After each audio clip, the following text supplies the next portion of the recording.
Welcome to McPlum, simple solutions served daily. In this video, I will show you how to make Ema Datshi. First, let's gather our simple ingredients. You will need about 200 grams of fresh chilies, 150 grams of cheese, and some basic aromatics like garlic and onion. Choosing a variety of chilies, both green and red, will give your dish a beautiful color and a complex flavor profile.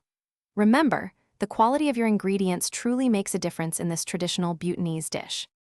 Now, let's prepare our ingredients for cooking. Carefully slice your chilies into thin rounds or lengthwise strips, depending on your preference. Next, dice your cheese into small, uniform cubes so it melts evenly.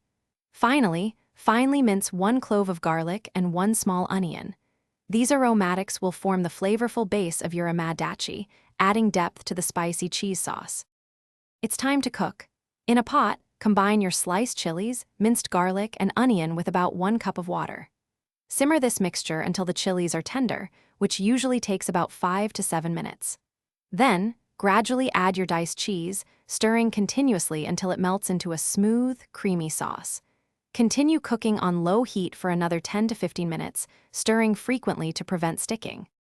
Your delicious Ema Datshi is now ready to be enjoyed. Traditionally, it is served hot with a generous portion of steamed red or white rice. Remember, you can always adjust the amount of chilies to suit your personal spice tolerance. For an extra touch of freshness and vibrant color, consider garnishing your dish with some freshly chopped cilantro. This simple yet flavorful dish is a true taste of Bhutan. Thanks for watching. Stay juicy and subscribe.